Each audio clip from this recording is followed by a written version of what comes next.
Hai guys, jadi ini adalah kegiatan aku di pagi hari, yaitu bangun tidur.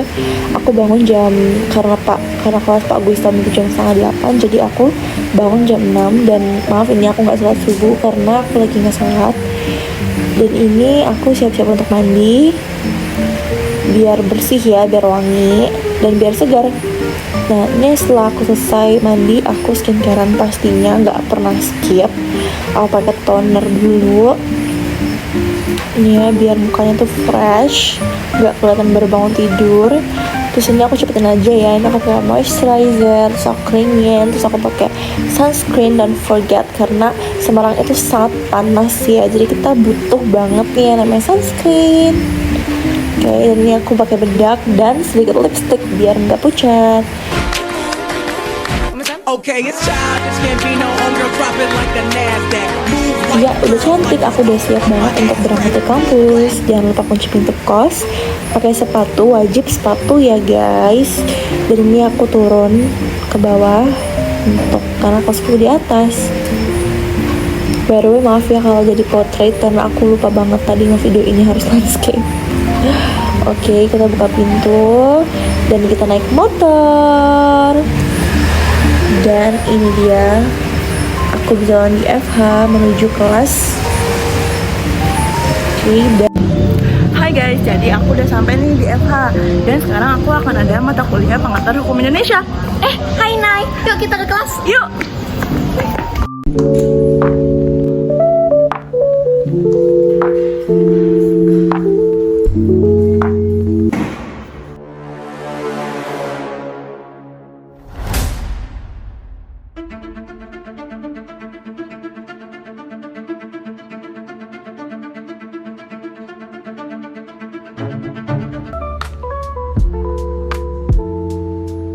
Selamat pagi anak-anak. Pagi Pak. Hari ini kita akan belajar hukum pidana.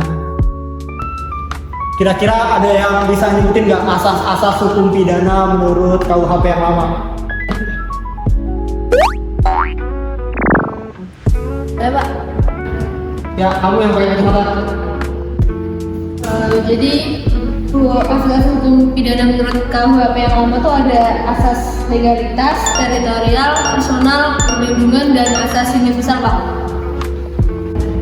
Ya, tepat sekali.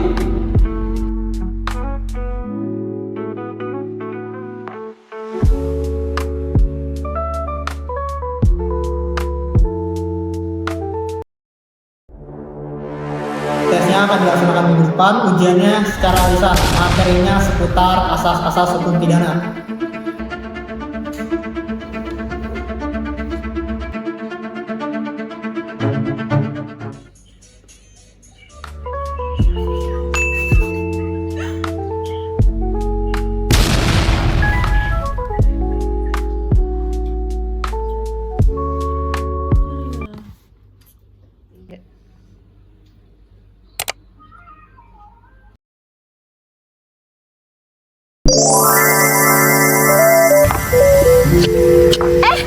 Halo guys, kalian pasti penasaran apa aja sih asas-asas pidana itu?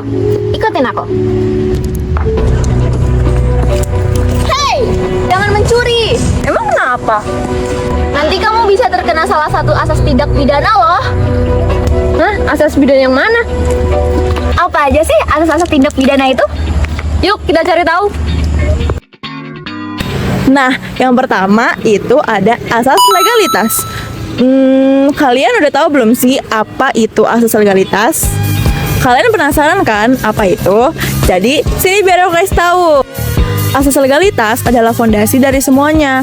Jadi, seseorang itu tidak bisa dihukum sebagai tindak pidana jika peraturan tersebut belum diatur dalam undang-undang. Maksudnya tuh gimana sih? Contohnya apa? Nah, contohnya tuh gini, ada seseorang yang bernama Alex. Nah, si Alex ini tuh iseng ingin membuat suatu program untuk meretas data keuangan dari suatu kafe. Nah, itu merupakan tindakan yang salah kan? Tapi saat itu tuh belum undang-undang tentang itu tuh belum diatur dalam undang-undang tindak pidana. Makanya Alex bisa bebas. Alex jadi ditangkap polisi deh. Lalu selanjutnya ada asas teritorial. Asas ini menjelaskan bahwasannya hukum pidana itu berlaku bagi seluruh orang yang melakukan kejahatan di wilayah tersebut. Seluruh orang ini mencakup warga negara Indonesia dan warga negara asing. Sebagai contoh, ketika seorang turis melakukan perjalanan di Indonesia lalu melakukan kejahatan di negara Indonesia, maka ia akan dipindak pidana sesuai hukum pidana negara Indonesia. Yang ketiga, ada asas personal atau nasional aktif, di mana hukum mengikuti warganya. Menurut asas ini, hukum pidana negara Indonesia tetap bisa mengejar warga negaranya sendiri meskipun ia melakukan kejahatan di luar negeri loh. Sini aku kasih contoh. Jadi, ada warga negara seorang Alex. Setelah dia sukses di Jakarta, dia pindah ke Singapura. Di sana, dia mencoba meretas bank lokal di Singapura. Akhirnya dia berhasil mentransfer beberapa uang ke Indonesia. Meskipun ia melakukan kejahatan di luar negeri, Indonesia tetap berhak mengadili Alex berdasarkan asas personal karena dia seorang WNI. Jadi meskipun ia ditangkap di Indonesia, dia bisa diadili dengan hukum pidana. Tentunya berdasarkan beberapa syarat tertentu ya. Nah, sekarang kita akan membahas asas yang keempat nih, yaitu asas perlindungan atau asas nasionalitas pasif. Asas ini memperluas jangkauan hukum dari suatu negara. Jadi hukum Indonesia ini berlaku bagi WNI maupun WNA yang melakukan kejahatan di luar negeri yang mengancam keamanan dan martabat Indonesia. Contohnya itu meretas data negara. Nah, coba kamu bayangin kalau ada seseorang yang direkrut oleh mata-mata asing untuk membobol atau meretas data dari Kedutaan Republik Indonesia. Hal ini sudah jelas mengancam keamanan nasional. Walaupun hal tersebut dilakukan di luar negeri oleh seorang WNI atau WNA, Indonesia tetap berhak untuk mengadilinya menggunakan hukum pidana Indonesia karena hal tersebut menyerang titik vital negara. Nah, yang terakhir itu ada asas universal. Asas universal itu adalah asas yang paling luas. Kenapa sih kayak gitu? Karena asas ini menyatakan bahwa setiap negara berhak menangkap dan mengadili seluruh pelaku kejahatan internasional yang dianggap sebagai musuh seluruh umat manusia atau yang disebut Hostis Hominus Generis. Tidak peduli siapa pelakunya, di mana kamu melakukan kejahatan itu, atau siapa korbannya.